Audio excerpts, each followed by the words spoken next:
दोस्तों, Napoleon Bonaparte को कौन नहीं जानता। आज भी उनकी फैन फॉलोइंग कम नहीं है। नेपोलियन बोनापार्ट फ्रांस का महान बादशाह था।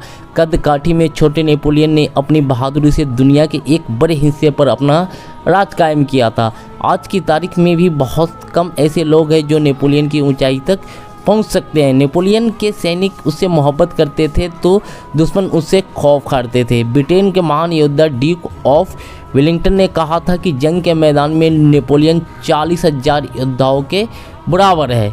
तो नेपोलियन ही एक ऐसा व्यक्ति था जिसने पूरी दुनिया में अपना नाम कमाया। तो चलिए उनसे जुड़ा एक किस्सा आपको हम सुनाते हैं कि वो छोटे कद के इंसान कभी भी पीछे नहीं हटते थे, कभी हारते नहीं थे।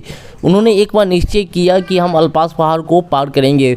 तो हम आपको बताते चले कि अल्पास पहाड़ एक ऐसा पहाड़ था जिस पे जो भी चढ़ता जिंदा लौट के नहीं आता। यानी कि एक कहावत थी कि इस पहाड़ पे आज तक जो भी गया है वहाँ से जिंदा लौट के नहीं आया। उन्होंने अपनी सेना के साथ उस पहाड़ की ओर चल दिए चढ़ाई करने।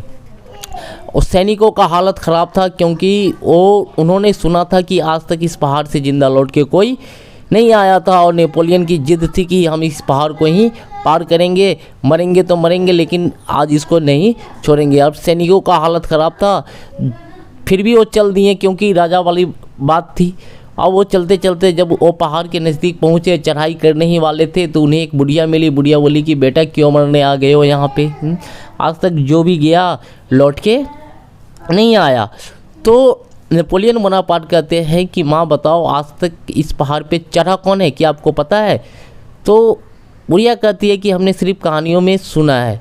तो नेपोलियन कहते हैं सिर्फ सुना है ना, तो आज के बाद इतिहास बदल जाएगा। और उन्होंने हीरे का अपना हार उतार के उस बुढ़िया को दे दिया और इस प्रकार से उन्होंने उस पहाड़ को भी पार कर लिया और इतिहास में अपना एक नया नाम दर्ज कर लिया। कहा जाता है कि सबसे पहले सिविल कोड लाने वाले नेपोलियन बोनापार्ट ही थे। सिविल कोड का मतलब होता है राजा का बेटा राजा नहीं बनेगा, राजा वही बनेगा जो उसका हकदार होगा। नेपोलियन बोनापार्ट एक ऐसे व्यक्तित्व थे, वो राजा नहीं, एक ऐसे व्यक्तित्व थे जिससे पूरी दुनिया प्यार करती थी। और जब तक इतिहास रहेगा लोग नेपोलियन बोनापार्ट से प्यार करेंगे क्योंकि उसने फ्रांस के साथ साथ पूरे यूरोप के कई क्षेत्रों को इकट्ठा किया था। यूरोप के साथ साथ हमारे भारत के लोग भी उसे पसंद करते थे और आज भी पसंद करते हैं। तो याद रखिएगा, नेपोलियन बोनापार्ट जैसा राजा शायद ही सदियों में कोई एक जन्म